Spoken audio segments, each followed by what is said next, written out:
এখানেই মোটা লোকটি ফোনে তার গার্লফ্রেন্ডের সাথে কথা বলতে বলতে গাড়ির উপরে ফুল রাখে আর সাথে সাথে ফুল গজিয়ে ওঠে, পুরো গাড়ি ফুলে ভর্তি হয়ে যায়। মোটা তখন বলে, আরে বাপরে, এটা কিভাবে সম্ভব, এসবগুলো কি হচ্ছে?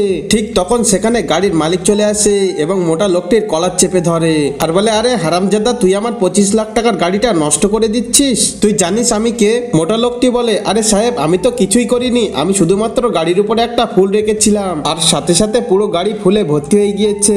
ঠিক তখন সেখানে পুলিশের সাথে একটা সাধারণ লোক আসে আর বলে, স্যার, আমি এখানে ড্রাগ পাচারকারী লোকেদের গাড়ি দেখেছিলাম। এই কথা শুনে গাড়ির মালিক অনেক ভয় পেয়ে যায়। পুলিশটা বলে, আমি তো এখানে কোনো গাড়ি দেখছি না, চলো তো গিয়ে দেখি। এই বলে তাদের কাছে গাড়ির ব্যাপারে জানতে চায়। গাড়ির মালিক তখন বলে, আরে স্যার, আমি তো এখানে সকাল থেকে ফুল বিক্রি করছি, আমি তো কোনো গাড়িই দেখিনি, তাই সামনে গিয়ে দেখুন। মোটা লোকটি তখন বলে, আরে ভাই, এটা তো তোমারই গাড়ি, তাহলে কেন মিথ্যা কথা বলেছো? কিন্তু তার আগে তুমি যদি তোমার মাকে মন থেকে ভালোবাসো তাহলে ভিডিওতে লাইক করে চ্যানেলটি সাবস্ক্রাইব করো আর কমেন্টে আই লাভ ইউ মা লিখে দাও।